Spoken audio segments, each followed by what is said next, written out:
Hi welcome back to Tasty Treasures by Rohini. ഇന്ന് ഞാനിവിടെ തമിഴ്നാട് സ്റ്റൈലിലുള്ള ഒരു കാര ചട്നിയാണ് കേട്ടോ തയ്യാറാക്കാൻ പോകുന്നത്.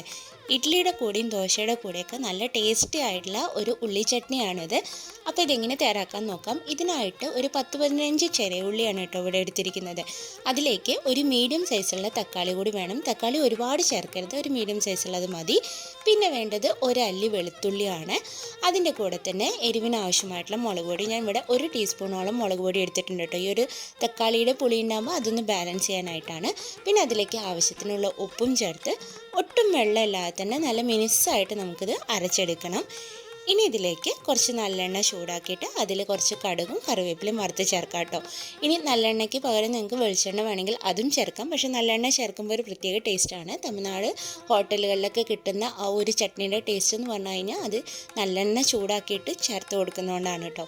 അപ്പോൾ അതാ നമ്മളെ ടേസ്റ്റി ആയിട്ടുള്ള കാര ചട്നി തയ്യാറായിട്ടുണ്ട്. ഇഡ്ഡലിയുടെ കൂടെയും ദോശയുടെ കൂടെയൊക്കെ നല്ല ടേസ്റ്റി ആയിട്ടുള്ളൊരു കോമ്പിനേഷനാണ്. അപ്പോൾ എല്ലാവരും ഒന്ന് ട്രൈ ചെയ്ത് നോക്കണം.